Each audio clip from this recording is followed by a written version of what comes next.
So when they see you going even one step towards Islam, they think, oh, step 2 is going to be, he or she's going to be in a cult. Yeah.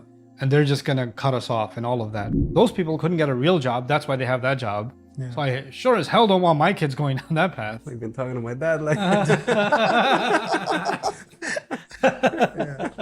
Do you remember the first customer that asked us about the wine? no. She walked in. He was the most devout Christian I've ever met in my life.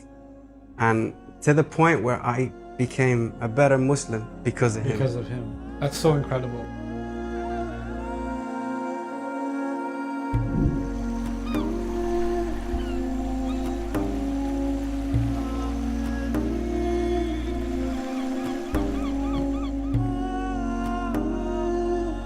You know, there are Christian, devout Christian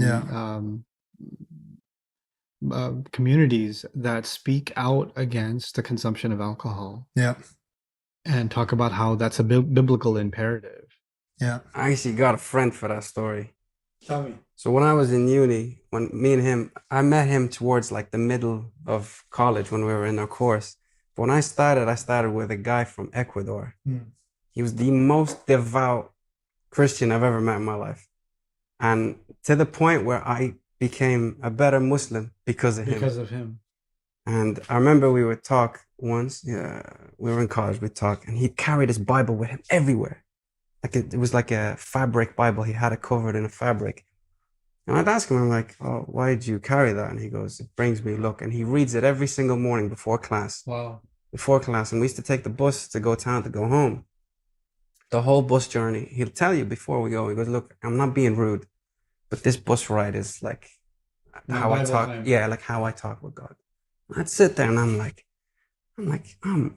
Muslim, like, you know, and it'd make you feel like, I remember it hurt me so bad because I was like, you know, and I remember once he asked me about like, you know, not drinking, why don't you drink and stuff like that? Or why don't I have a girlfriend?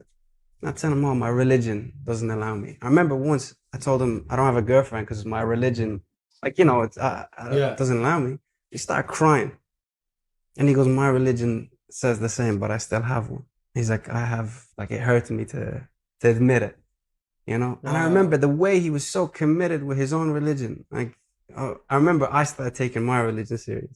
Yeah, so like, because of him. So believe it or not, I learned more about my religion, not from a sheikh, Instagram, YouTube.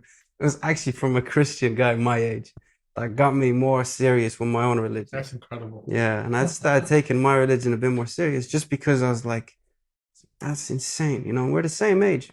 You know, he never ate pork. He took it serious when there was a party going on. Yeah, Allah talks about that. Allah talks about people that commit to their Bible, and when they hear the ayat of Allah, even if you here's a small snippet of you staying away from something haram because of the ayat of Allah, Allah says you'll see their eyes roll with tears. Yeah. Right? I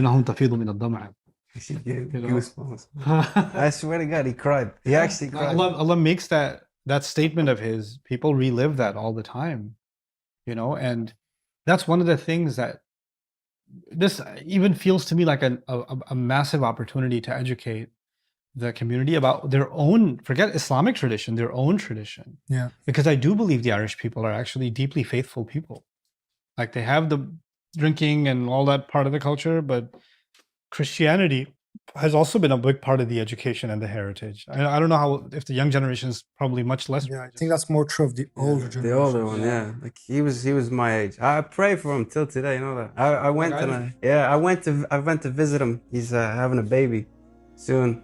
So I went to visit him. He moved to Spain, and I go every chance I get. Like to That's go. Awesome. He's a very, very good friend. I always tell him, I always pray for him. That inshallah he gets, you know, become.